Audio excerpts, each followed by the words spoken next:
Hello everyone, welcome back to our beautiful channel magnetic institute पर। मैं रंजीत पाल स्वागत करता हूं आपके अपने इस बेहतरीन से यूट्यूब चैनल मैग्नेटिक इंस्टीट्यूट पर। फिर से हाजिर हूं आपके सामने एक बहुत ही बेहतरीन और बहुत ही प्यारा, बहुत ही कॉन्सेप्चुअल लेक्चर को लेकर आपके सामने हाजिर हुआ। I hope each and everyone absolutely good and fine. तो बेटा, लास्ट लेक्चर अपन लोग का हुआ था न्यूट्रिशन के बारे में। वहां पर हमने इंट्रोडक्शन लिया था लाइफ प्रोसेस के बारे में। तो आज उसी चीज को हम धीरे धीरे आगे करते रहेंगे, मूव ऑन करते रहेंगे। साथ ही साथ बेटा, जैसा कि आपको मालूम चल गया कि आज हमारे पास उस आरंभ सीरीज को, जिस सीरीज को हमने लॉन्च किया था, उस सीरीज के साथ अपना लेक्चर 2 है बेटा। सबसे पहले और सबसे आगे हम ही है आरंभ सीरीज के साथ लेकर आपको। तो लेक्चर 2 में हम लाइफ प्रोसेस को कवर करेंगे। जो भी चीजें हमारी कल की छूट गई थी, उन चीजों का हम प्रॉपर तरीके से कवर करने वाले हैं। तो आइए बहुत प्यारे तरीके से शुरुआत करते हैं। सभी लोग को राम राम भाइयों, सिस्टम फाड़ देंगे जबरदस्त तरीके से। अपन लोग चीजों को कवर करने वाले हैं, एकदम पूर्ण तरीके से पढ़ने वाले हैं। सारी चीजें फोड़ा फोड़ चलेगी, सारी चीजें धड़ाधड़ एकदम एक के बाद एक फोड़ते रहेंगे। और ऐसे ही फोड़ते फोड़ते हम लोग एक समय ऐसा आएगा कि बोर्ड भी फोड़ देंगे। ये चुटकियों में ये बोर्ड को फोड़ सकते हैं। तो मेरे भाई, अगर अब राम राम हो गया हो तो फिर आगे बढ़ा जाए। राम राम होते हुए धीरे धीरे काम की बात भी कर ली जाए, वरना राम राम करेंगे तो फिर काम कब करेंगे। मेरे भाई सुनो, तो टॉपिक आज कवर क्या करने वाले हैं। टॉपिक अगर आज हमें दिखाओ कि क्या कवर करने वाले हैं, तो सबसे पहले हम कवर करेंगे आज फोटोसिंथेसिस, जो कि मेरे पास लास्ट लेक्चर में छूट गया था। छूटने का इन द सेंस मैं ये कहना चाह रहा हूँ कि लास्ट लेक्चर में हम यहीं पर बातों को रोक दिए थे फोटोसिंथेसिस के पास। फिर इसके बाद और क्या कवर करेंगे, उसके बाद और कवर करेंगे structure and function of stomata. It is the most important thing भाई, बहुत इंपॉर्टेंट चीज होती है स्टोमेटा। फिर उसके बाद हेटरोट्रोपिक न्यूट्रिशन की ओर मूव करेंगे। हेटरोट्रोपिक न्यूट्रिशन के बाद अपन लोग बढ़ेंगे कहां पर, क्वेश्चन प्रैक्टिस और होमवर्क। जैसा कि पता है मेरे पढ़ाने का तरीका ये है कि भाई मैं लेक्चर को लेने के बाद जिस टॉपिक पे लेक्चर ले रहा हूँ उससे रिलेटेबल क्वेश्चंस मैं आपको डेली दूंगा। ये मैंने आपसे वादा किया है। 10 से 15 क्वेश्चंस मैं आपको लगातार देता रहूंगा। साथ ही साथ टेलीग्राम पे आपको भाई नोट्स मिल जाएंगे, मेरी हैंड रिटन नोट्स मिल जाएंगे। और वहां पर भी आपके पास डीपीपीस मिल जाएंगे, क्वेश्चंस के फॉर्म में आपको देखने को बहुत सारी चीजें मिल जाएंगी। ठीक है भाई, तो टेलीग्राम का लिंक मैं आपको लास्ट में दे दूंगा, वीडियो का लास्ट में टेलीग्राम का लिंक दे दूंगा, वहां पे आप कनेक्ट हो सकते हैं for question and DPPs. Done है भाई, आगे बढ़ते हैं। आइए, अगर मैं लेक्चर को मूव करूं तो मैं आपको बढ़ाता हूं कहां से, ऑटोट्रॉपिक न्यूट्रिशन से। अगर मैं बात करता हूं भाई ऑटोट्रॉपिक न्यूट्रिशन की, किसकी बात करूं मेरे लाल, ऑटोट्रॉपिक न्यूट्रिशन की। तो सर क्या होता है ऑटोट्रॉपिक न्यूट्रिशन, भाई सुनो। लास्ट टाइम ने अपन ने क्या बात किया था ऑटोट्रॉपिक न्यूट्रिशन की, तो सुनिए। मैं कहता हूं ऑटो का क्या मतलब होता है। ऑटो का मतलब होता है सेल्फ। ऑटो का क्या मतलब है, सेल्फ। और ट्रॉपिक का मतलब होता है फॉर्मेशन। और ट्रॉपिक का क्या मतलब होता है, फॉर्मेशन। क्या मतलब होता है, फॉर्मेशन, है ना। जो अपने फूड को, जो भाई अपने फूड को सेल्फ फॉर्मेशन कर ले, मतलब self formation. Self formation, self formation. किसका फॉर्मेशन हो रहा है, न्यूट्रिशन का। मतलब किसका फॉर्मेशन करेगा, फूड का। उसे आप क्या बोलोगे, उसे आप बोलोगे भाई ऑटोट्रॉपिक। ऑटो ऑटोट्रॉपिक बोलोगे ना। अब किसका फॉर्मेशन कर रहा है, फूड का फॉर्मेशन कर रहा है, तो उसे आप क्या बोलोगे, न्यूट्रिशन। ऑटोट्रॉपिक न्यूट्रिशन होता है। अब अगर मैं बात करूं ऑटोट्रॉपिक न्यूट्रिशन की, तो मैंने आपको लास्ट लेक्चर में बता रखा है कि जो आपके पास ऑटोट्रॉपिक न्यूट्रिशन है, ये ऑटोट्रॉपिक न्यूट्रिशन दो तरीके से होते हैं। सर कौन कौन से, पहला तो फोटो ऑटोट्रॉपिक, पहला फोटो ऑटोट्रॉपिक,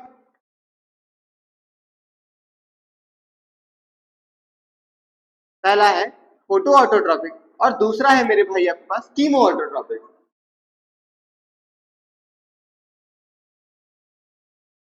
कीमो ऑटोट्रॉपिक, दोनों को मैंने आपके लास्ट लेक्चर में बता रखा है कि फोटो ऑटोट्रॉपिक क्या होता है और मेरे भाई कीमो ऑटोट्रॉपिक क्या होता है। फोटो ऑटोट्रॉपिक का मतलब समझिएगा और कीमो ऑटोट्रॉपिक का मतलब समझिएगा। अगर मैं आपको बताऊं, अगर मैं आपको बताऊं भाई किसके बारे में, अगर मैं आपको बताऊं फोटो ऑटोट्रॉपिक के बारे में, किसके बारे में, फोटो ऑटोट्रॉपिक के बारे में। फोटो ऑटोट्रॉपिक, फोटो ऑटोट्रॉपिक, तो सुनिएगा। फोटो ऑटोट्रॉपिक का क्या मतलब है, क्या मैं कहना चाह रहा हूं, फोटो का मतलब है फोटो का मतलब है भाई साहब लाइट, फोटो का मतलब है क्या है, लाइट, है ना, फोटो का मतलब है लाइट। अब कोई फोटो का मतलब ये मत सोच लेना, अब आप फोटो का मतलब क्या समझना, लाइट समझना भाई, क्या समझना, लाइट का समझना। लाइट का मतलब है कि लाइट के प्रेजेंट में जो अपने फूड को, किसके प्रेजेंस में, लाइट के प्रेजेंस में, लाइट के प्रेजेंस में जो अपना फूड फॉर्मेशन करेगा, लाइट के प्रेजेंस में जो अपने फूड को फॉर्मेशन करेगा, उसे आप क्या कहोगे, फोटो ऑटोट्रॉपिक कहोगे।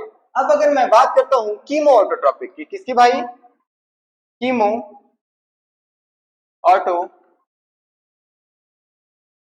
ऑटोट्रॉपिक की, तो सुनिएगा मेरे लाल, कीमो ऑटोट्रॉपिक का कॉन्सेप्ट क्या है, कीमो का मतलब होता है केमिकल, कीमो का क्या मतलब होता है, केमिकल, और ऑटोट्रॉपिक का मतलब होता है सेल्फ फूड फॉर्मेशन करना, मतलब जो अपने फूड को फॉर्मेशन, मतलब भाई जो अपने फूड का फॉर्मेशन फॉर्मेशन केमिकल से कर ले, किससे कर ले, केमिकल से कर लें, उन्हें आप क्या बोलोगे, कीमो ऑटोट्रॉपिक। ये भी इनडायरेक्टली किसी पर डिपेंडेंट नहीं होते, डायरेक्ट अपना फूड फॉर्मेशन खुद करते हैं, किसी और पर डिपेंडेंट नहीं होते। क्या ये बात क्लियर है, अगर ये बात क्लियर है तो अब हम पढ़ने जा रहे हैं भाई फोटो कीमो ऑटोट्रॉपिक, हमारे टॉपिक में नहीं है, हमारे टॉपिक में केवल और केवल क्या है, फोटो ऑटोट्रॉपिक है।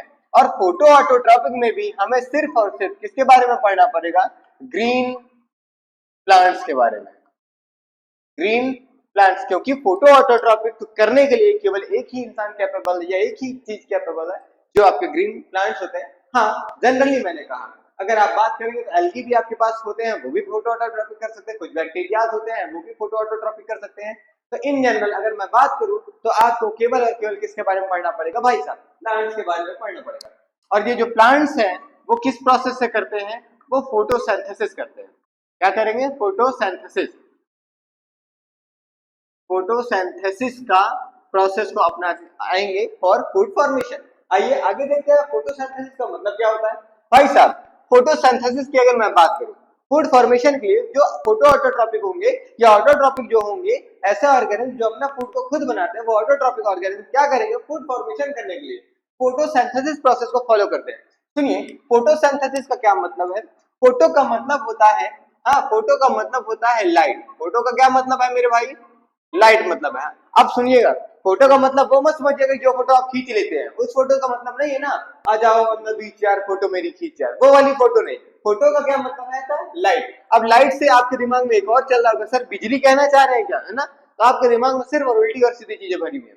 सुनिए लाइट का मतलब मैं ये कहना चाह रहा हूँ कि मैं आपके पास बात करना चाह रहा हूँ सोलर लाइट की, बात करना चाह रहा हूँ, किसकी बात करना चाह रहा हूँ मैं, सोलर लाइट। सुनिएगा मेरी बात, जो ये लाइट है भाई आपकी, जो ये लाइट है, वो लाइट आपकी फोटोन के फॉर्म में चलती है, किस फॉर्म में चलती है, फोटोन के फॉर्म में चलती है। और इसी फोटोन से आपका क्या वर्ड डिराइव हुआ है, फोटो वर्ड डिराइव हुआ है, इसी फोटोन से क्या डिराइव हुआ है, फोटो डिराइव हुआ है। और सिंथेसिस का क्या मतलब होता है, सिंथेसिस का मतलब होता है फॉर्मेशन, सिंथेसिस का मतलब आपको बचपन से पता है क्या होता है, फॉर्मेशन, सिंथेसिस का मतलब आपको बचपन से पता है formation. That means we can say that, अगर मैं आपसे कहूं कि मतलब मेरे पास फोटोसिंथेसिस में क्या देखने को मिलेगा, लाइट को या लाइट एनर्जी से आप किसका फॉर्मेशन कर रहे हैं, लाइट एनर्जी से फूड का फॉर्मेशन कर रहे हैं, ये मैं कहना चाह रहा हूँ। लाइट एनर्जी का यूज करके फोटोसिंथेसिस का क्या मतलब होता है, यूटिलाइजेशन ऑफ लाइट एनर्जी। क्या मतलब होगा, utilisation of light energy and formation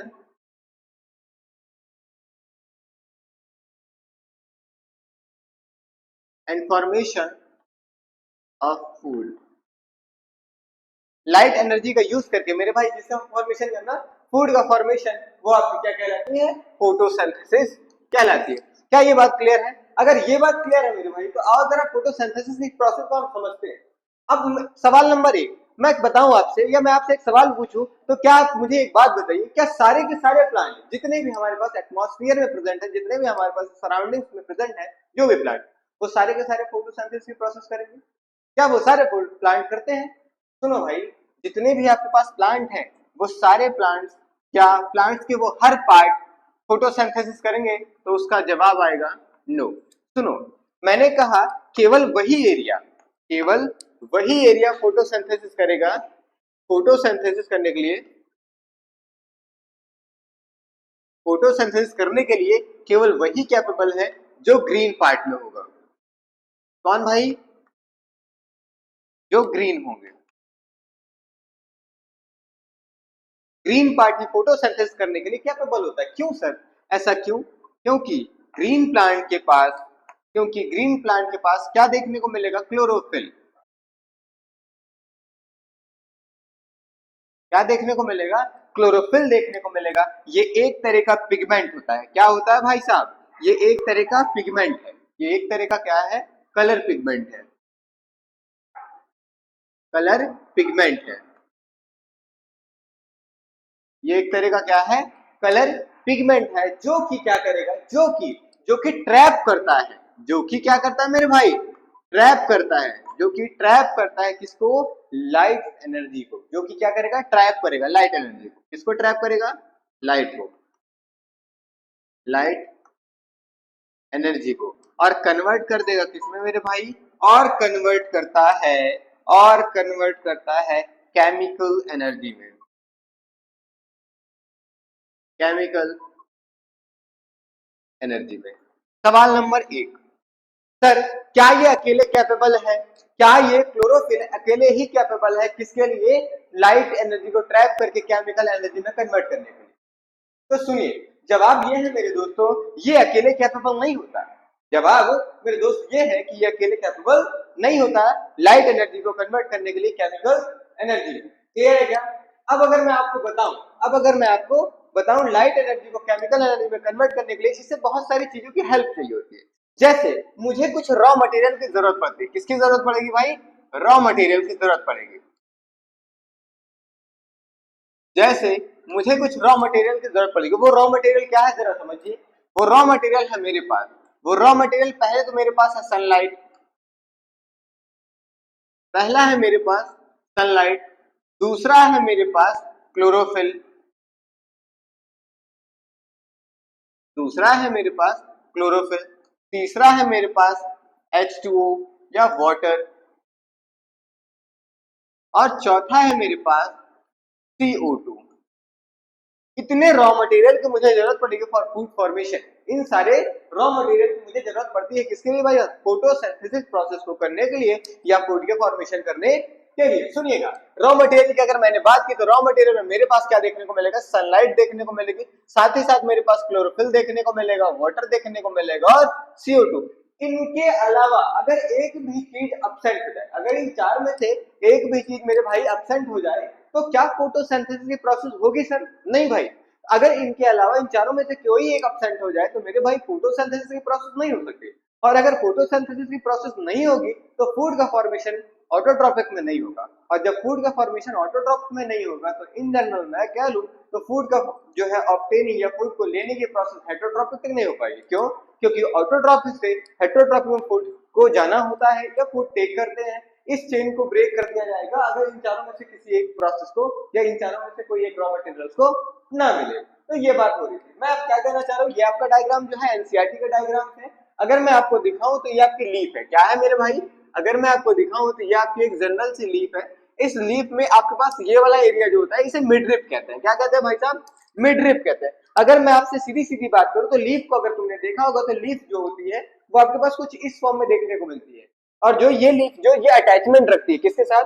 जिस ये अटैचमेंट रखती है आपके पास स्टेम के साथ। ये अटैचमेंट स्टेम से होते हुए आप देखिए, अगर नोटिस करें तो बाहर तक ऐसे लीफ के आखिरी कोने तक आती है। और जो ये आखिरी कोने तक आती है उसी को मिडरिप कहते हैं। इन मिडरिप से लगी हुई, अगर तुम फील करो मेरी बातों को, मैं तुम्हें क्या कहना चाह रहा हूँ, तो ये जो आपके मिडरिप्स है, इन रिप्स से लगी हुई कुछ आपके पास ऐसे और ऐसा स्ट्रक्चर देखने को मिलेगा। ऐसा, और बीच बीच में कहीं कहीं से साइड साइड स्ट्रक्चर देखने को मिलेगा। जो ये स्ट्रक्चर है, इन स्ट्रक्चर्स को आप वेन कहते हो। क्या कहते हो मेरे भाई?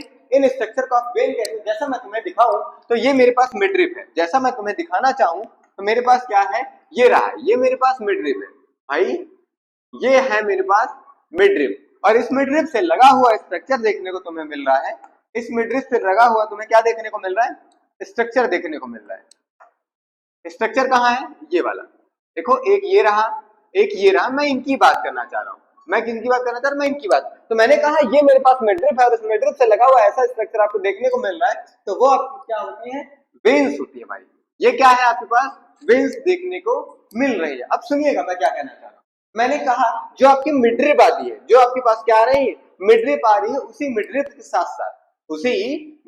साथ साथ आपके पास जाइलम और फ्लोएम भी आते हैं। क्या आते हैं भाई साहब, जाइलम और फ्लोएम भी आते हैं। ये जाइलम और phloem most important role play करते हैं किसी भी प्लांट में। अगर जाइलम और फ्लोएम किसी एक को डैमेज कर दिया जाए तो भाई साहब उस प्लांट का सर्वाइवल बहुत मुश्किल है, बहुत मुश्किल रेट है, तो वो प्लांट सर्वाइव भी कर पाएगा। रीजन है क्यों, क्योंकि जाइलम जो होता है वो आपके पास वाटर को जमीन से, वाटर को जड़ से लेकर प्लांट के हर हिस्से में पहुंचाता है। जो जाइलम होता है भाई, जो जाइलम होता है, वो जो जाइलम होता है, ये जाइलम वाटर को रूट से लेकर प्लांट के हर हिस्से तक डिस्ट्रीब्यूट करने की कोशिश करता है। और उसके बाद जो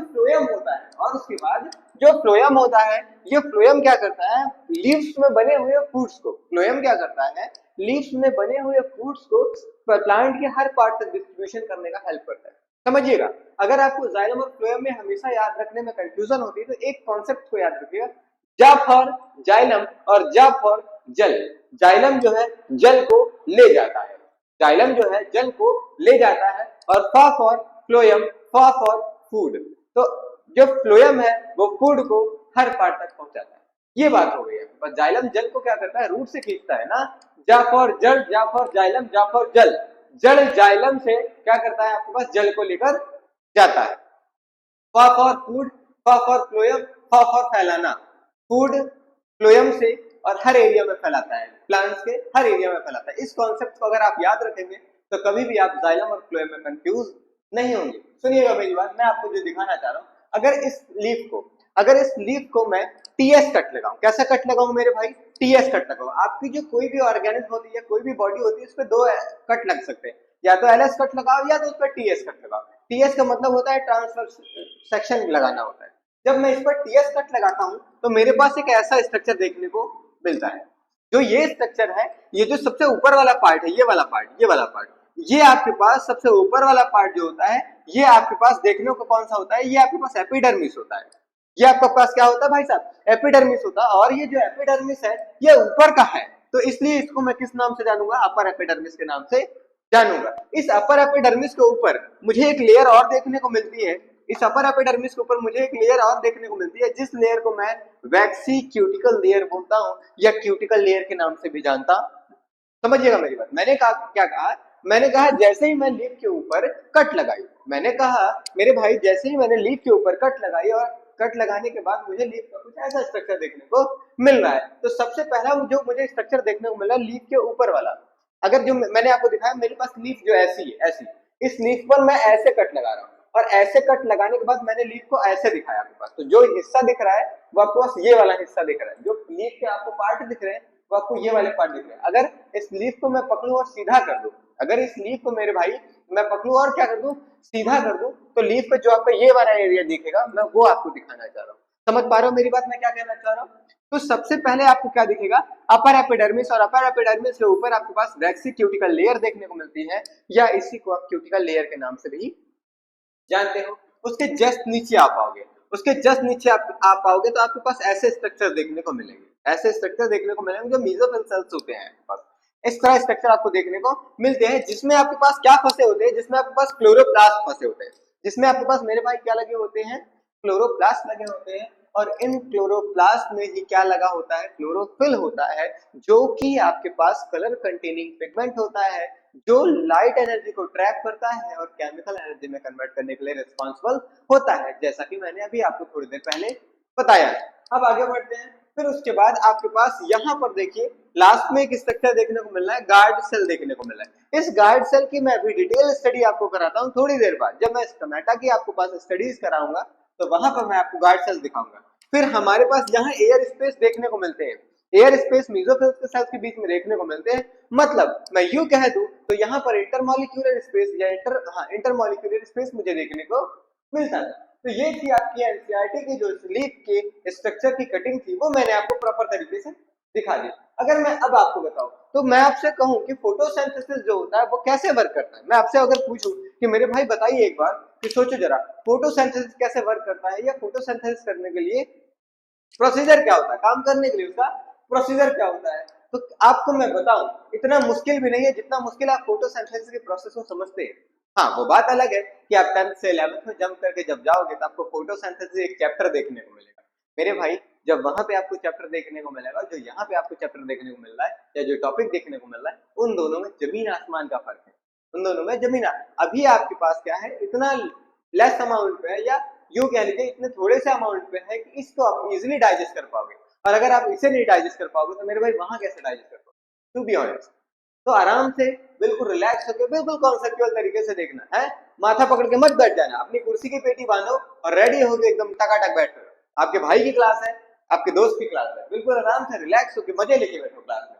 तो देखो मेरे दोस्त ना, अभी मैं आपकी बुझी हुई शक्तियां, अभी मैं आपकी दबी हुई शक्तियां जगाता हूँ। कैसे, जैसे याद है तुम्हें हनुमान जी की शक्तियां किन्होंने जगाई थी, जामवंत जी ने जगाई थी। उनके पास बहुत शक्तियां थी पर उन्हें याद नहीं था। वैसे ही कुछ याद करो अपने पौन पुत्र बाल पर, आप भी अपने बचपन को कुछ याद करें। मतलब आपको पता जरूर है फोटोसिंथेसिस होती कैसे, वो आपको पता है, बस एक फॉर्म में नहीं पता, एक वे में नहीं पता, एक तरीके में नहीं पता। अगर आपको वो मालूम चल जाए तो आपको बेटा, मेरा मानना यह है कि बच्चे को पता सब कुछ होता है, बस उसे एक्सप्लेन कैसे करना होता है वो नहीं पता होता। बस ये सारी चीजें। तो आइए मैं आपकी शक्तियों को जागृत करता हूँ, और जागृत करते हुए मैं आपको बताता हूँ कि फोटोसिंथेसिस होते कैसे।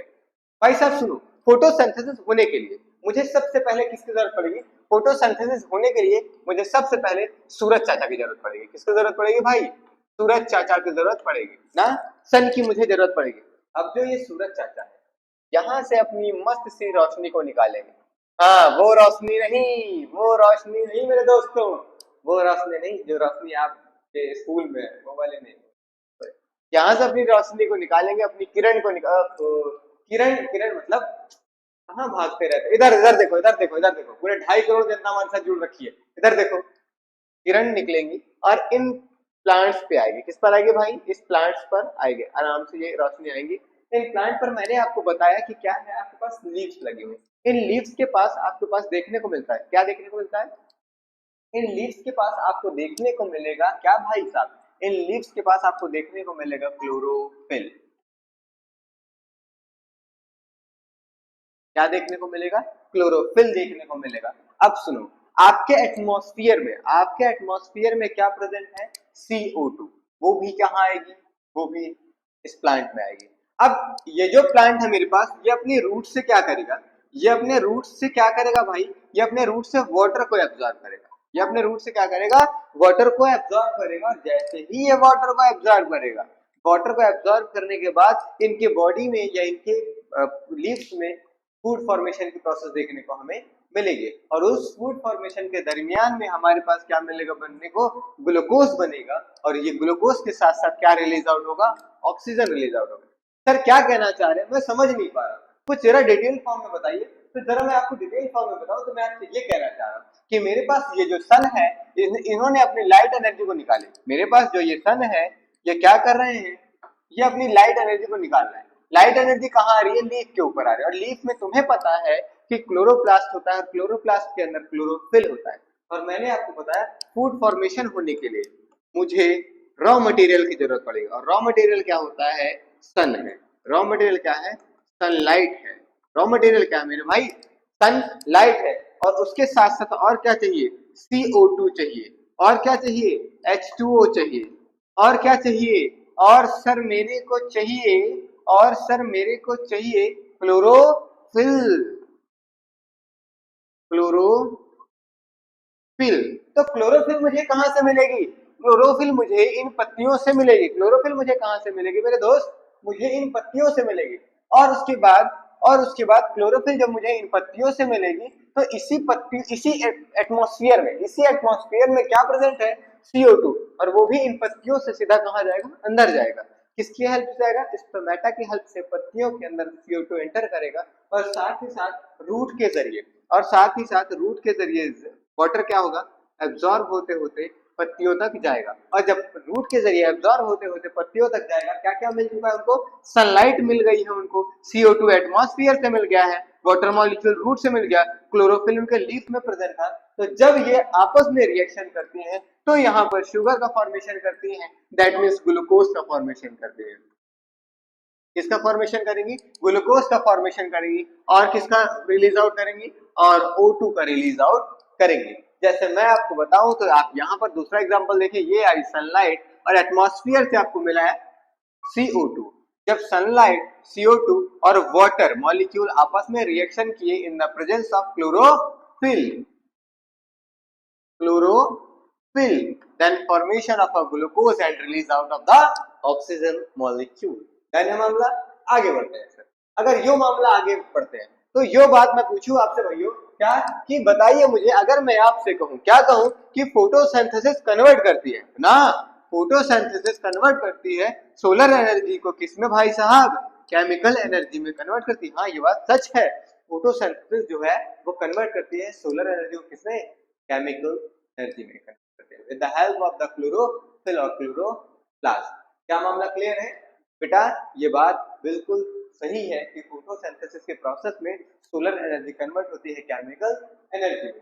देन है मामला, अगर मैं आपसे ये कहूं, कि ऐसी प्रोसेस मेरे पास देखने को मिलती है, तो आपके दिमाग में ऐसी उल्टी सीधी चीजें ना चलेगी, कैसे, है ना, कि कैसे बताएं सर सोलर एनर्जी को केमिकल एनर्जी में कन्वर्ट किया जा सकता है ना। तो बेटा ऐसा मत करो मेरी जान, कुछ अच्छा काम करो जीवन में। मैं बता रहा हूँ आपको कैसे, थोड़ा सा धैर्य धरो, थोड़ा सा इंतजार करो, और मैं बताऊंगा आपको ना भाई।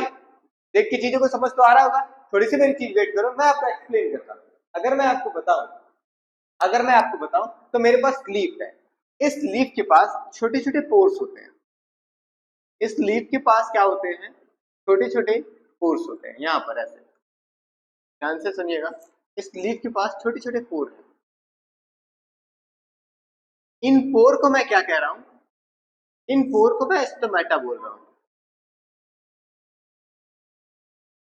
इन पोर को मैं क्या बोल रहा हूं मेरे भाई, स्टोमेटा बोल रहा हूं। यहां से मेरे पास सन है, यहां मेरे पास सन है, सनलाइट सीधा इस पर आई, जैसे ही इस पर सनलाइट आई, इन पोर के पास क्या है, स्टोमेटा। अब सुनिएगा मेरे पास, ये जो ग्रीन लीफ है आपके पास, यहीं पर क्लोरोप्लास्ट देखने को मिलेगा। क्या देखने को मिलेगा, क्लोरोप्लास्ट देखने को मिलेगा, और उस क्लोरोप्लास्ट के अंदर मुझे आपके पास क्या देखने को मिलेगा, क्लोरोफिल देखने को मिलेगा। तो वो लाइट मेरे पास यहाँ पर आएगी, कहां पर आएगी भाई साहब, यहाँ पर आएगी। और जो ये छोटे छोटे पोर हैं, इन पोर की हेल्प से CO2 क्या करेगा, इन लीव्स में एंटर कर जाएगा, और उसके बाद यहाँ से जो ये आपके पास स्टेम से कनेक्टेड होगा और स्टेम रूट से कनेक्टेड होगी, यहाँ से क्या एंटर करेगा, H2O। जब कभी, सुनिएगा मेरी बात, जब कभी CO2 H2O के साथ रिएक्ट करता है, जब कभी CO2 H2O के साथ रिएक्ट करता है सनलाइट के प्रेजेंस में, किसके प्रेजेंस में, सनलाइट के प्रेजेंस में, और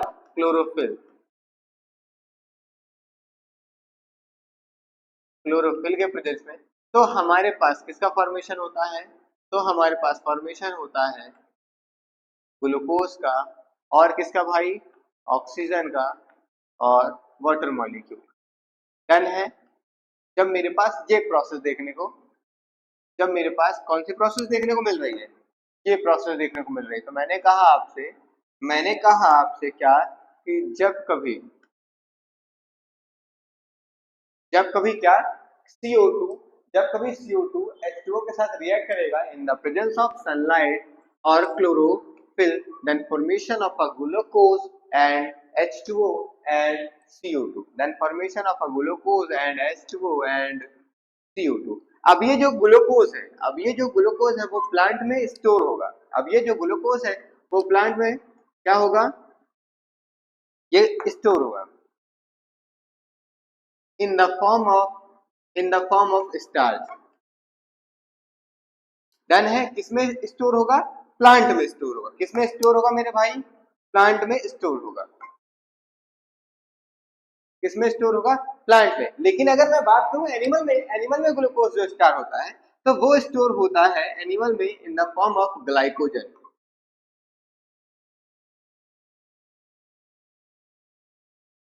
किस फॉर्म में? एनिमल्स में अगर मैं बात करूं तो किस फॉर्म में स्टोर होगा?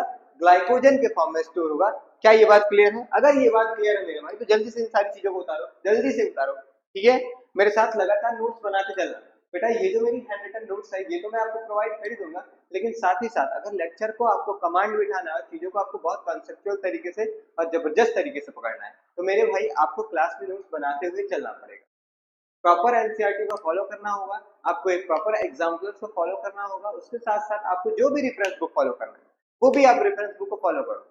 और आई प्रॉमिस यू कि बेटा मोर देन इनफ है, ये जो मैं आपको नोट्स बता रहा हूँ ये मोर देन इनफ है आपके लिए, बोर्ड्स के लिए ये मोर देन इनफ है। तो लगातार प्रॉपर इन सारी चीजों को फॉलो करते रहे, वरना टेलीग्राम पे तो हम अपनी नोट्स को प्रोवाइड आपको कर ही देंगे। है ना मामला?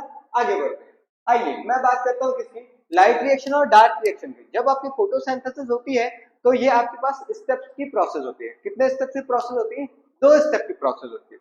और मैं आपको बताऊं, इस एक पहले स्टेप का नाम है लाइट रिएक्शन, दूसरे स्टेप का नाम है डार्क रिएक्शन।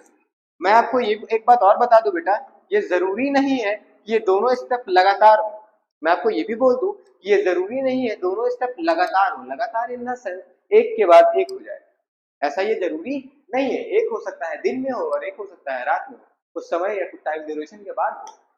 तो लाइट रिएक्शन में क्या होता है और डार्क रिएक्शन में क्या होता है, आइए जरा वन बाय वन करके ये भी हम देख लेते हैं। अगर मैं बात करूं लाइट रिएक्शन, नाम से ही उसके मालूम चल रहा है कि लाइट रिएक्शन कहां पे होगी भाई साहब। लाइट रिएक्शन जो होगी वो कहां होगी? लाइट में होगी। लाइट में बोले तो डे टाइम में होगी। किस समय होगी? डे टाइम में होगी, क्योंकि डे में ही तो लाइट आपकी रहती है। और लाइट का मतलब आपको पता है कि हम यहाँ सोलर एनर्जी या सनलाइट से हम बात करना चाह रहे हैं। भाई साहब लाइट एनर्जी जो कहाँ होगी, जो ये फोटोसिंथेसिस प्रोसेस है वो कहाँ होगी? डे में होगी। और ये जो लाइट जो रिएक्शन हो रही है, ये लाइट रिएक्शन में क्या होगा? अगर ये दिन में चल रही है तो ये जो एब्जॉर्प्शन ऑफ लाइट होगी वो दिन में ही तो होगी। मतलब लाइट रिएक्शन जो है यहाँ पर एब्जॉर्प्शन ऑफ लाइट का होता है, और ये जो एब्जॉर्प्शन ऑफ लाइट हो रही है ये कहाँ हो रही है मेरे भाई? क्लोरोफिल में हो रही है। ये जो एब्जॉर्प्शन ऑफ लाइट हो रही है ये कहाँ हो रही है? Chloro film absorption of light हो रही है। उसके बाद यहाँ पर मुझे स्प्लिटिंग ऑफ वाटर भी देखने को मिलेगा। जो मेरे पास लाइट रिएक्शन हो रही है वहां मुझे स्प्लिटिंग ऑफ वाटर देखने को मिलेगा। मैं क्या कहना चाह रहा हूँ स्प्लिटिंग ऑफ वाटर वो समझिएगा जरा। मैंने कहा जब मुझे फूड फॉर्मेशन करना था, क्या करना था भाई? Food formation. जब मुझे फूड को फॉर्मेशन करना था मतलब मुझे ग्लूकोज बनाना था। क्या बनाना था भाई? मुझे ग्लूकोज बनाना था। तो ग्लूकोज बनाने के लिए मेरे पास कुछ रॉ मटेरियल की जरूरत पड़ी थी। बोलो ये बात सही है क्या? हाँ सर ये बात सही है। जैसे वो रॉ मटेरियल क्या थे? CO2 था और क्या था? H2O था। क्या ये बात सही है? इस CO2 और H2O को मैंने आपस में रिएक्शन कराया तो मेरे पास बना क्या था? ग्लूकोज बना था। मेरे पास क्या बना था? ग्लूकोज बना था। अभी बेटा बैलेंस करने के चक्कर मत पड़ना, प्लीज प्लीज। अभी बैलेंस करने के इक्वेशन को बैलेंस करने के चक्कर मत पड़ना। मैं जो समझाना चाह रहा हूँ बस प्लीज वो समझना। मैंने कहा जब मुझे क्या करना था स्प्लिटिंग ऑफ वाटर, मैं आपको एक्चुअल में क्या दिखाना चाह रहा हूँ, मैं आपको एक्चुअल में स्प्लिटिंग ऑफ वाटर समझाना चाह रहा हूँ। तो सुनिएगा, स्प्लिटिंग ऑफ वाटर का मतलब होता है वाटर मॉलिक्यूल का ब्रेक करना। स्प्लिट का मतलब होता है टूटना। स्प्लिट का मतलब होता है टूटना। और किसका तोड़ना हो रहा है? वाटर मॉलिक्यूल का। आइए अगर मैं आपको स्प्लिटिंग ऑफ वाटर मॉलिक्यूल दिखाता हूँ तो सुनो मेरी बात। एक सेकंड में एक पेज ले लूँ एक्स्ट्रा। हाँ ठीक है। क्या है मुझे आपको दिखाना है? मुझे आपको स्प्लिटिंग ऑफ वाटर को समझाना है। ये मान लीजिए मेरे पास, सपोज करिए ये मेरे पास वाटर का मॉलिक्यूल है। इस वाटर की मॉलिक्यूल को मुझे इसको स्प्लिट करना है। क्या करना है? तोड़ना है। तो ये जो वाटर का मॉलिक्यूल है अगर आप इसको नोटिस करें तो इसमें हाइड्रोजन कितने हैं? सर इसमें हाइड्रोजन जो है, इसमें हाइड्रोजन जो है वो 4 है। और ऑक्सीजन कितने हैं? ऑक्सीजन जो है वो 2 है। ठीक है सर। अगर मुझे इसको तोड़ना है तो मैं इसको क्या इस फॉर्म में तोड़ सकता हूँ क्या? 4 हाइड्रोजन H प्लस और और O2 और 4 इलेक्ट्रॉन। क्या मैं इस फॉर्म में तोड़ सकता हूँ? बिल्कुल ध्यान से देखिएगा मेरी बात। मैं क्या कहना चाह रहा हूँ, ये मेरे पास आपके पास जो 4 हाइड्रोजन थे वो 4 हाइड्रोजन ये टूट के आए आपके पास। जब ये 4 हाइड्रोजन टूटे हैं तो ये ऑक्सीजन अपना अलग हुआ आपके पास, और उसके साथ साथ यहाँ से मेरे पास क्या निकले? 4 इलेक्ट्रॉन निकले। डन है। तो जो मेरे पास यहाँ पर ऑक्सीजन बन रही है ये वही ऑक्सीजन है जो यहाँ मुझे देखने को मिल रही है। ये वो ऑक्सीजन है जो मुझे यहाँ देखने को मिल रही है। अगर मैं आपको दिखाने की कोशिश करूं, अगर मैं आपको दिखाने की कोशिश करूं तो मैं ये कहना चाह रहा हूं कि सपोज करिए मेरे पास क्या है मेरे भाई, मेरे पास है 6CO2 और 6 और 12H2O। डन है। यहाँ है मेरे पास सनलाइट और यहाँ है मेरे पास क्लोरोफिल। डन है भाई साहब। तो यहाँ मेरे पास बनता था C6H12O6 और बनता था 6O2 और बनता था 6H2O। ये मेरे पास बनता था। डन है। सुनो, तो मैंने इस वाटर मॉलिक्यूल को जब स्प्लिट किया तो मेरे पास क्या निकल के आया, मेरे पास दो चीज निकल के आई। क्या क्या? एक तो मेरे पास हाइड्रोजन निकल के आया, दूसरा मेरे पास क्या निकल के आया, ऑक्सीजन निकल के आया। तो जो मेरे पास हाइड्रोजन निकल के आया है वो फॉर्मेशन कर रहे हैं किसका, वाटर मॉलिक्यूल का, और जो मेरे पास ऑक्सीजन निकल के आया है वो फॉर्मेशन कर रहा है किसका, ऑक्सीजन का फॉर्मेशन कर रहा है। मैं एक्चुअल में तुम्हें ये समझाना चाह रहा हूँ बेटा, मैं एक्चुअल में आपको ये समझाना चाह रहा हूँ कि स्प्लिटिंग ऑफ वाटर कैसा हो रहा है। और जो आपके पास ये जो बचा हुआ इलेक्ट्रॉन है भाई, क्या जो इनके साथ मैंने स्प्लिटिंग ऑफ वाटर किया, ये बचा हुआ इलेक्ट्रॉन है, यही वो इलेक्ट्रॉन होगा जो एटीपी के फॉर्मेशन में हेल्प करेगा। अगर आपने पढ़ा होगा तो फोटोसिंथेसिस के दरमियान में मेरे पास 36 to 38 एटीपी का फॉर्मेशन होता है। ये एटीपी का फॉर्मेशन करने के लिए वो जो 4 इलेक्ट्रॉन मेरे पास निकले हैं वो बहुत इंपॉर्टेंट रोल प्ले करते हैं। डन है? अगर डन है मामला तो आइए आगे बढ़ते हैं। फिर सुनिएगा, मेरे पास जब मेरे पास क्या देखने को मिलता है, फोटोसिंथेसिस की प्रोसेस होती है तो मेरे पास एब्जॉर्प्शन ऑफ लाइट देखने को मिलेगी। क्या देखने को मिलेगी मेरे भाई, मेरे पास एब्जॉर्प्शन ऑफ लाइट एनर्जी देखने को मिलेगी। कहाँ होगी? वो भी क्लोरोफिल में होगी। ये भी मैंने आपको बता रखा है। फिर उसके बाद होगी मेरे पास conversion of light energy. Light energy convert होगी किसमें भाई साहब, केमिकल एनर्जी। ये भी मैंने आपको बता रखा है। और ये होगी कहां पर, आपके पास क्लोरोफिल में होगी। फिर मैंने आपको बता रखा है स्प्लिटिंग ऑफ वाटर। स्प्लिटिंग का मतलब होता है ब्रेक डाउन, वो भी मैंने आपको दिखाया। और किसमें होता है, हाइड्रोजन में, और किसमें होता है, ऑक्सीजन में। अभी अभी मैंने आपको जस्ट पीछे वाले फ्लाइट्स में दिखाया कि जब मेरे पास वाटर की स्प्लिटिंग होती है तो मेरे पास किसमें, हाइड्रोजन मॉलिक्यूल जो होता है वो पानी का फॉर्मेशन करता है और साथ ही साथ ऑक्सीजन का फॉर्मेशन करता है ऑक्सीजन मॉलिक्यूल। अच्छा सुनना मेरी बात, मैंने जो ये कहा कि यहाँ पर मुझे क्या देखने को मिलता है, reduction of carbon dioxide into a carbohydrate. ये बहुत जबरदस्त और बहुत प्यारी लाइन लिखी है, ये बहुत जबरदस्त और बहुत प्यारी लाइन लिखी है भाई साहब। इनडायरेक्टली अगर मैं तुम्हें कहूँ तो ये क्या कहना चाह रहा है, वो तुम्हें ये बताना चाह रहा है कि जो फोटोसिंथेसिस की प्रोसेस है, जो ये फोटोसिंथेसिस की प्रोसेस है, ये प्रोसेस आपके पास रेडॉक्स प्रोसेस है। ये कौन सी प्रोसेस है भाई आपके पास, रेडॉक्स प्रोसेस। और रेडॉक्स तुम बचपन से जानते हैं, बचपन बोले तो लास्ट क्लास बोले तो केमिस्ट्री की क्लासेस में या केमिस्ट्री में आपने पढ़ा होगा कि रेडॉक्स रिएक्शन वो रिएक्शन होती है जहां पर आपको ऑक्सीडेशन और रिडक्शन दोनों साथ में देखने को मिलता है। तो यहाँ मुझे क्या देखने को मिलेगा, रिडक्शन, और क्या देखने को मिलेगा, ऑक्सीडेशन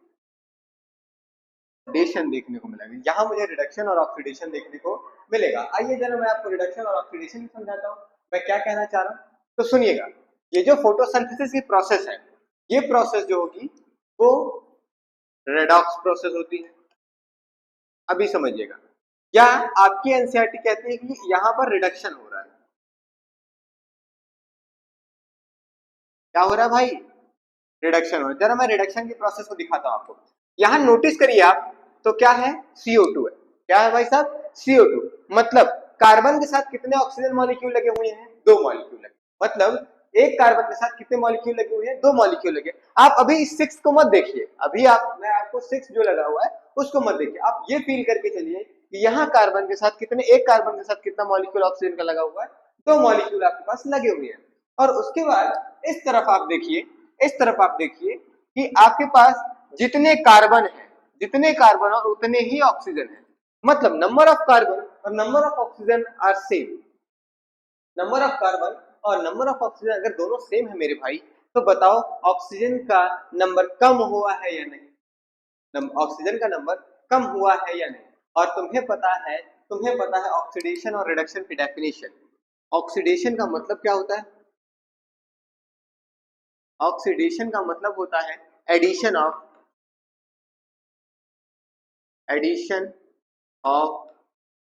ऑक्सीजन। और रिडक्शन का मतलब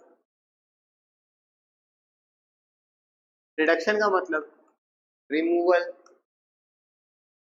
ऑफ ऑक्सीजन। जरा एक बात बताओ, यहाँ पर एक कार्बन के साथ कितने ऑक्सीजन लगे हैं? 2 ऑक्सीजन लगे हैं। और आप इधर देखिए, जितने कार्बन उतने ऑक्सीजन। तो क्या यहाँ पर ऑक्सीजन का रिमूवल नहीं हुआ है? क्या यहाँ पर ऑक्सीजन का रिमूवल नहीं हुआ? और अगर ऑक्सीजन का रिमूवल हुआ है तो ये इसका क्या हो रहा है? रिडक्शन हो रहा है। इसका क्या हो रहा है भाई साहब? रिडक्शन हो रहा है। तो इसका क्या हो रहा है आपके पास? रिडक्शन हो रहा है। अब जरा ध्यान से सुनिएगा, जरा ध्यान से सुनिएगा। ये किसकी प्रोसेस हो गई? आपने रिडक्शन की प्रोसेस को देख ली। अब सुनिएगा मेरी बात, मैं आपको क्या कहना चाह रहा हूँ भाई साहब, मैं आपको ये कहना चाह रहा हूँ मैं आपको ये कहना चाह रहा हूँ कि मेरे पास आपके पास 6 CO2 है। ये आपके एनसीईआरटी का एग्जांपल है भैया, आपके एनसीईआरटी इस इक्वेशन को लिखती है। मेरे पास 6 CO2 है और ये 6 CO2 12 H2O के साथ रिएक्शन करता है in the presence of chlorophyll और sunlight, then formation of a glucose O2 और H2O मॉलिक्यूल का फॉर्मेशन करता है। तो मैंने आपको दिखा दी ये कौन सी प्रोसेस होती है, रिडक्शन प्रोसेस भी होती है आपके पास, वो भी मैंने आपको दिखा दिया कैसे आप इस चीज को देख सकते हैं। ठीक है, मामला आपके पास डन है मामला।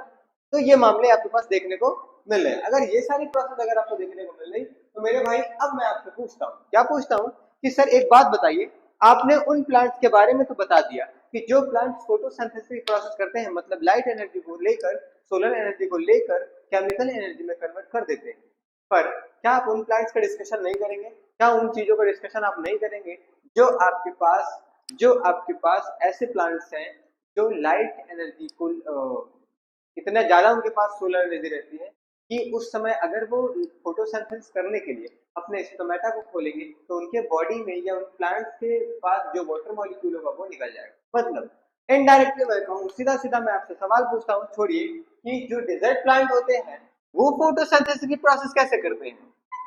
क्यों? क्योंकि इनके पास H2O का जो मॉलिक्यूल है, जो H2O है वो तो बहुत कम होता है। इनके पास जो H2O है वो तो बहुत कम होता है। अब जो H2O है जिनके पास बहुत कम है तो वो क्या करेंगे? सुनो मेरे भाई, डेजर्ट प्लांट जो होंगे वहां तक दूर दूर तक कहीं पानी नहीं है। जब दूर दूर तक जहां पानी नहीं है तो वो पानी का ऐश तो नहीं कर पाएंगे। भाई साहब सोचो, जब आपके पास कोई चीज नहीं होती तो आप या लिमिटेड हो तो आप उसके ऐश नहीं कर सकते, उसके मजे नहीं लूट सकते, है ना? जैसे अभी आपके पास घर में पानी है तो खूब छपा छप जलपरी बन के नहा लेते हो, है ना? मस्त जलपरा भी बन के नहा ले रहे हो। लेकिन सोचो यही पानी अगर आपके पास लिमिटेड देखने को मिल जाए तो सोचो क्या होगा आपके ऊपर। तो आप ये होगा कि जिन पानी पे आज आप ऐसो आराम कर रहे हैं उन पानी पे ऐसो आराम नहीं करेंगे। तो जो डेजर्ट प्लांट होते हैं उनके साथ बड़ी मुश्किल की प्रोसेस होती है। अगर वो फोटोसिंथेसिस करने के लिए अपने स्टोमेटा को खोलते हैं और कार्बन डाइऑक्साइड को अंदर करेंगे तो उसी कार्बन डाइऑक्साइड के जिस रास्ते से अंदर हो रहा है उसी रास्ते से H2O बाहर निकल जाएगा। और जब H2O बाहर निकल जाएगा तो उनके लिए बड़ी समस्याओं का सामना करना पड़ेगा। तो उन्होंने एक दिमाग लगाया, नेचर ने उनके लिए एक तरीका निकाला। क्या निकाला? नेचर ने एक तरीका ये निकाला कि आप ऐसा करें, आप दिन में अपने स्टोमेटा को मत ओपन करें, आप अपने स्टोमेटा को रात में ओपन करें और रात में आप कार्बन डाइऑक्साइड को अंदर कर लो और उसके बाद दिन में फोटोसिंथेसिस प्रोसेस को करना। क्यों? क्योंकि फोटोसिंथेसिस प्रोसेस करने के लिए लाइट चाहिए और अगर लाइट चाहिए तो सूरज तो दिन में ही निकलेगा। ऐसा थोड़ी है कि डिजर्ट वाले एरिया में रात में निकल रहा है और बाकी एरिया में दिन में निकल रहा है, ऐसी पॉसिबिलिटीज नहीं। तो उनके लिए नेचर ने एक तरीका निकाला। नेचर ने क्या तरीका निकाला समझिएगा मेरी बात। नेचर ने ये तरीका निकाला कि जो इनके पास स्टोमेटा है, जो इनके पास क्या है भाई? स्टोमेटा है। उस स्टोमेटा से ही क्या होता है? उस स्टोमेटा से ही आपके पास एक्सचेंज ऑफ गैसेस देखने को मिलती है। जो आपके पास स्टोमेटा है ना, यहाँ पे छोटे छोटे पोर्स पाए जाते हैं, उन पोर्स को मैं क्या कहता हूँ? स्टोमेटा कहता हूँ। डन है? ये आपके पास स्टोमेटा है, छोटे छोटे पोर पाए जाएंगे। इस स्टोमेटा के जरिए ही, इस स्टोमेटा के जरिए ही मेरे भाई, हाँ सच बता रहा हूँ, जिंदगी में पहली बार बिना मिटाए ड्राइंग इतनी सटीक बनी है भाई साहब। तो पहली बार इतनी सॉलिड और इतनी सटीक ड्राइंग बन गई भाई साहब। तो आप याद रखिएगा भाई, कैसे बन गए मैं भी नहीं जान रहा। तो मैंने कहा जो आपके पास छोटे छोटे पोर पाए जाते हैं उन पोर को किस नाम से जान रहे हो आप? स्टोमेटा के नाम से जान रहे हो। इसी स्टोमेटा की हेल्प से क्या आपके पास देखने को मिलते हैं? ट्रांसपीरेशन देखने को मिलता है। ट्रांसपीरेशन और गैस का एक्सचेंज देखने को मिलता है और गैसेस का एक्सचेंज देखने को मिलता है। किससे भाई? इस स्टोमेटा के हेल्प से। तो सुनना, अगर इनके पास एक दुविधा ये है कि अगर ये दिन में अपने स्टोमेटा को खोल दे, तो दिन में अगर स्टोमेटा को खोले और यहाँ से CO2 तो अंदर चला जाएगा, पर जो पानी वाटर मॉलिक्यूल है वो भी बाहर आ जाएगा। भाई साहब ट्रांसपिरेशन वाली सॉलिड से हो जाएगी, पानी का मॉलिक्यूल निकल गया बाहर, अब क्या हो? तो अब ये हुआ कि नेचर ने कहा ऐसा है कि दिन में तुम बंद करके रखो और रात में अपने स्टोमेटा को खोलना। तो रात में जब स्टोमेटा को ये खोलेंगे तो पानी वहां से बाहर भी नहीं जा पाएगा और ये CO2 को अंदर भी कर लेंगे। लेकिन सुनिएगा, CO2 ठहरा बेहा और बदतमीज किस्म का आदमी। उसने क्या किया, वो है तो गैस, क्या है भाई साहब, गैस, वो वाली नहीं जो आपके पेट में बन जाती है, वो बिल्कुल नहीं, वो नहीं लीजिएगा। CO2 क्या है, गैस। और तुम मुझे एक बात बताओ, क्या गैस को तुम किसी भी चीज में रोक के रख पाओगे बहुत देर तक? कभी नहीं। अगर गैस यहाँ से एंटर कर ली तो वो तो भाई इधर उधर भागती रहेगी, मूव करती रहेगी, इधर जहां से जगह मान लेगा उसका यूटिलाइजेशन होने का वहां यूटिलाइजेशन हो जाएगी। फॉर एग्जाम्पल मैं किसी गुब्बारे में बलून में फुला के रख दूं और सुबह तक आप देखिए तो बैलून में थोड़ी सी लेजीनेस देखने को मिलती है, थोड़ा सा पिचका हुआ देखने को मिलता है। तो कहीं ना कहीं वो लीकेज हुआ है या कहीं ना कहीं उसमें ऑक्सीजन सॉरी कार्बन डाइऑक्साइड कम, सेम सिचुएशन वैसा। तो नेचर ने देखा कि इसके पास भी ऐसी समस्याएं बनना शुरू हुई, तो नेचर ने क्या किया कि इसके जो कार्बन डाइऑक्साइड इसने लिया है उस पर एक केमिकल रिएक्शन करा के, उस पर एक केमिकल रिएक्शन करा के जो ये 2 कार्बन का मॉलिक्यूल है इसको 3 कार्बन का मॉलिक्यूल में कन्वर्ट करके मैलिक एसिड का फॉर्मेशन कर लिया। किसका फॉर्मेशन किया? मैलिक एसिड का फॉर्मेशन कर लिया। अब ये मैलिक एसिड क्या है, ये मैलिक एसिड के फॉर्मेशन में कर लिया और जब ये सुबह लाइट इन पर आएगी तो ये मैलिक एसिड वापस से कन्वर्ट हो जाएगा, वापस से ब्रेक डाउन हो जाएगा और इनको वापस से CO2 और H2O मिल जाएंगे और ये अपने फोटोसिंथेसिस के प्रोसेस को करेंगे। तो डिजर्ट प्लांट जो होते हैं कुछ इस तरह से फोटोसिंथेसिस के प्रोसेस को अपनाते हैं। कल है मामला। अगर मैं बात करूं किसकी भाई, आप स्टोमेटा की मैं बात करता हूँ, किसकी बात करता हूँ मेरे भाई, स्टोमेटा की, जिसकी आपको बहुत बेसब्री से इंतजार था, बहुत देर से आप लगातार सोच रहे थे क्या है स्टोमेटा, ये क्या है बला वाली चीज ना। तो देखिए वो बला वाली चीज आपके पास ये है स्टोमेटा। अभी अभी मैंने आपको बनाया, अब शायद बने कि नहीं बने भगवान जाने, एक बार तो मेरे से बन गया, चलो बन गया, दोबारा भी, दूसरी बार भी बन गया। कुछ ऐसा देखने को मिलता है स्टोमेटा आपके पास लीव्स में। लीव्स के ऊपर एक पोर लाइक स्ट्रक्चर देखने को मिलता है, एक नहीं बहुत सारे पोर लाइक स्ट्रक्चर देखने को मिलते हैं जिन्हें आप किसके नाम से जानेंगे, स्टोमेटा के नाम से जानेंगे।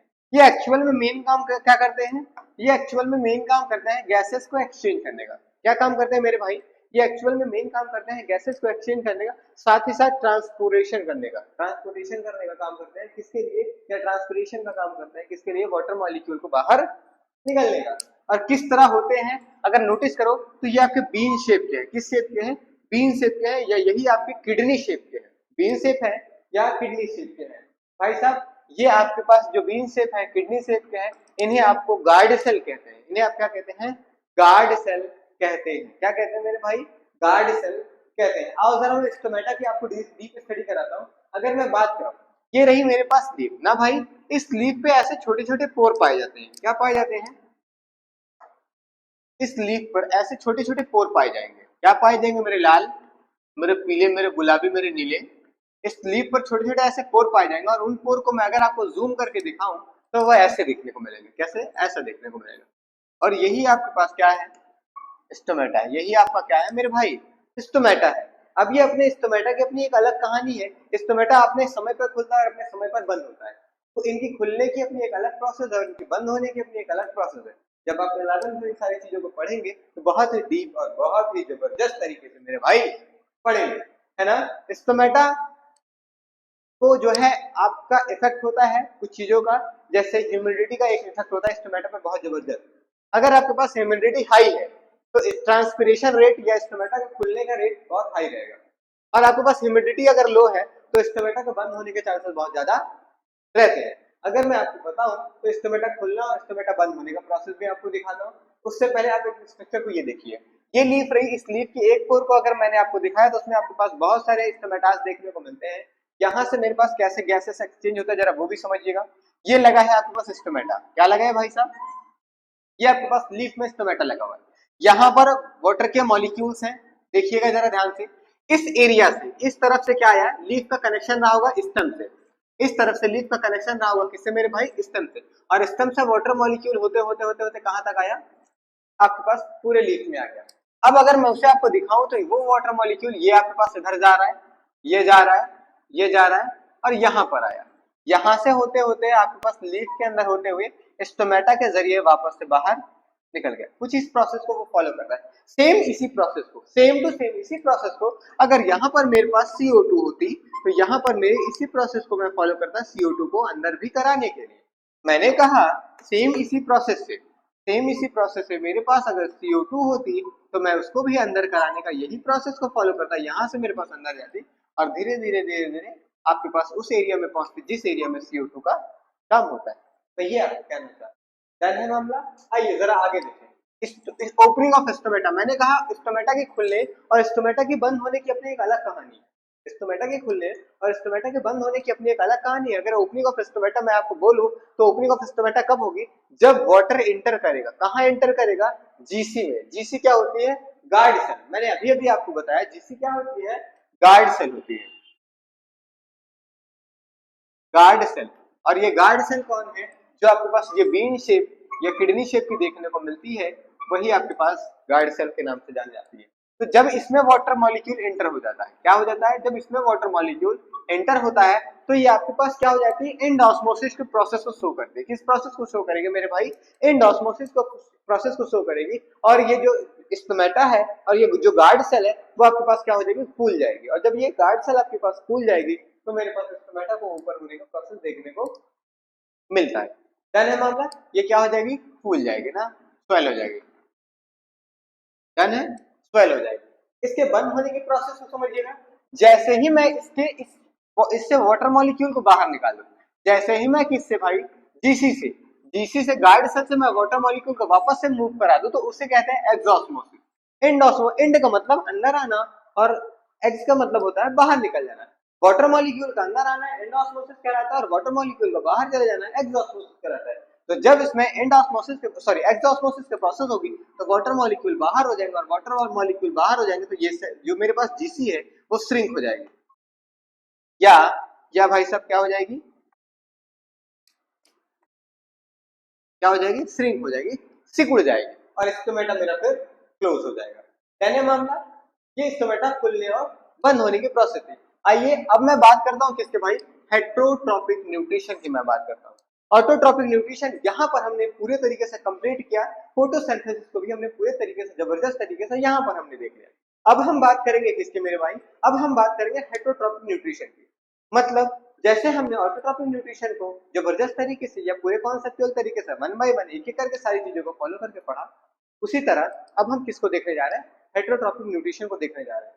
अगर मैं बात करूं मेरे लाल, अगर मैं बात करूं हेट्रोट्रॉपिक न्यूट्रिशन की, तो हेट्रो का क्या मतलब होता है, हेट्रो का मतलब होता है जो सेल्फ से है ना, हेट्रो का मतलब डिफरेंट टाइप से, डिफरेंट टाइप से है ना। और ट्रॉपिक का मतलब होता है फॉर्मेशन।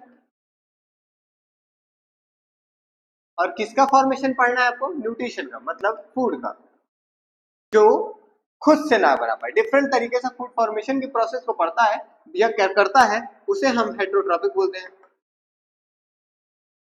क्या कहते हैं, हेट्रोट्रॉपिक कहते हैं। जो मेरे हेट्रोट्रॉपिक की प्रोसेस होती है वो कई टाइप्स की होंगी। जो हेट्रोट्रॉपिक होगी वो मेरे पास कई टाइप होंगे। जैसे उसमें से सबसे पहले मेरे पास क्या देखने को मिलता है, holozoic mode of nutrition. Holozoic mode of nutrition का मतलब समझिएगा, ये पहले क्या करते हैं, खाने को इंजेस्ट करते हैं, उसके बाद खाने को डाइजेस्ट करते हैं। दैट मीन्स मैं ये कहना चाह रहा हूँ, ये पहले खाने को खाएंगे उसके बाद खाने को निगलेंगे। मतलब ऐसा नहीं कि ये खाते जाएं और लगातार खाने को डाइजेस्ट करते चले जाएं। समझिएगा मेरी बातों को, मैं क्या कहना चाह रहा हूँ। जैसे ये नन्ना मुन्ना राई है, देश का सिपाही है, भाई ने क्या किया, मस्त जितना इसका वेट नहीं उतनी तो उसकी मछली का वेट है ना, भाई ले गया मस्त मछली को फ्राई किया, फ्राई करने के बाद घर पे खा रहा है। तो पहले भाई ने मछली को खाई और मछली को खाने के बाद मतलब इंजेस्ट किया और उसके बाद कुछ समय के बाद इस पे डाइजेशन का प्रोसेस देखने को मिलता है। ऐसा नहीं कि ये मछली एक तरफ से मछली को खाया जा रहा है, दूसरी तरफ से मछली डाइजेस्ट हुई जा रही है, ऐसा नहीं होता। उसी तरह आप अपने फूड फॉर्मेशन या अपने फूड खाने के प्रोसेस को देख सकते हैं कि पहले पहले आप खाने को खाते हैं, उसके बाद 1-2 घंटे बाद 3 घंटे बाद इस पर डिफरेंट टाइप ऑफ एंजाइम काम करते हैं और खाने को पचाते हैं। तो पहले फर्स्ट आपको इंजेक्शन करना पड़ता है, देन आपके बाद डाइजेशन की प्रोसेस को देखना मिलता है। डन है। उसके बाद दूसरा मेरे पास है saprophytic mode of nutrition. Saprophytic mode of nutrition क्या होता है, सेप्रोफिटिक मोड ऑफ न्यूट्रिशन मेरे लाल वो होता है जो मुझे कहाँ देखने को मिलेगा, dead and decay organic matter को देखने को मिलता है। मतलब वो ऑर्गेनिक जो सड़े गले चीजों से अपने फूड को फॉर्मेशन कर लेते हैं या फूड को ले लेते हैं, उन्हें मैं क्या कहता हूँ, उन्हें मैं सैप्रोफिटिक मोड ऑफ न्यूट्रिशन कहता हूँ। उन्हें मैं क्या कहता हूँ भाई साहब, सैप्रोफिटिक मोड ऑफ न्यूट्रिशन। जैसे मेरे पास इनमें क्या देखने को मिलेगा, फंगी देखने को मिलेगा, बैक्टीरिया देखने को मिलेगा, और मेरे पास हम प्लांट्स भी देखने को मिलते हैं, कुछ प्लांट्स भी देखने को मिलेंगे, साथ ही साथ मशरूम्स हो गया, ये भी फंगी का एक टाइप होता है। ऐसे different type of mode of nutrition मेरे को देखने को मिलते हैं, या ऐसे डिफरेंट एग्जांपल मेरे को देखने को मिलते हैं। अगर मैं उसके बाद बात करूं अगला मोड ऑफ न्यूट्रिशन, तो parasitic mode of nutrition. Parasitic mode of nutrition का मतलब समझिएगा, पैरासिटिक मोड ऑफ न्यूट्रिशन का मतलब ये होता है कि ये अपने न्यूट्रिशन के लिए होस्ट सेल पर डिपेंडेंट होंगे। किसके लिए डिपेंडेंट होंगे भाई साहब, ये अपने न्यूट्रिशन के लिए होस्ट सेल पर डिपेंडेंट होंगे। होस्ट का मतलब किसी अदर बॉडी पे रहेंगे अपने न्यूट्रिशन के लिए, और जिन बॉडी पे रहते हैं उनको ये किल नहीं करते, केवल न्यूट्रिशन या एब्जॉर्प्शन करते हैं। जैसे फॉर एग्जांपल आपने देखा होगा डॉग्स के ऊपर टिक्स होती है, ह्यूमंस के ऊपर या डॉग्स या अदर बफेलोज के ऊपर लाइस वगैरह, जू वगैरह देखने को मिलती है। तो ये आपके पास पैरासिटिक मोड ऑफ न्यूट्रिशन के एग्जांपल माने जाते हैं। मतलब होस्ट के ऊपर रहेंगे और होस्ट को ही बीमार करेंगे, होस्ट से ही न्यूट्रिशन लेंगे, पर उन्हें किल बिल्कुल भी नहीं करते हैं। ये आपके पास पैरासिटिक मोड ऑफ न्यूट्रिशन देखने को मिलता है। जैसे मैंने कहा क्या कि ये उन पर रहेंगे, ये हेटरोट्रॉफी का वो न्यूट्रिशन का वो पार्ट होता है जो किसी और पर रहते हैं, जैसे किसी अदर बॉडी पर रहते हैं, है ना, वो भी लिविंग बॉडी पे रहेंगे भाई। किस पे रहेंगे, लिविंग बॉडी पे रहते हैं। ये मामला आपको देखने को मिलता है। है आइए आगे बढ़ते हैं, है ना भाई साहब। फिर अब इतनी देर तक लेक्चर लेने के बाद थोड़ी सी एक्सपेक्टेशन तो मेरी आपसे बनती है। क्या एक्सपेक्टेशन मेरी आपसे बनती है, अगर आपको वीडियो मजेदार लग रही है, चीजें आपको कॉन्सेप्चुअल और जबरदस्त अच्छी चीजें समझ आ रही है, तो भाई साहब चैनल को सब्सक्राइब करें, वीडियो को लाइक करें, और जितना हो सके अपने फ्रेंड जोन में चीजों को स्प्रेड आउट कर सके, ताकि हम लोग बेहतर से बेहतर तरीके से लोगों को स्प्रेड आउट करें, लोगों को पढ़ा सके, लोगों को बता सके, और बहुत अच्छे और बहुत ही कॉन्सेप्चुअल तरीके से देखो लोगों को चीजें डिलीवर करते हैं। डन है भाई साहब। उसके बाद तो आइए, थैंक यू सो मच आ गया भाई। तो आज का लेक्चर हम यहीं पे रोकते हैं, है ना।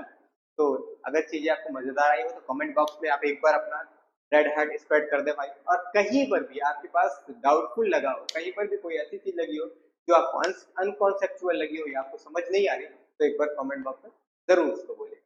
ठीक है, तब तक ले ख्याल रखिए, मस्त रहिए, पढ़ते रहिए। Okay bye.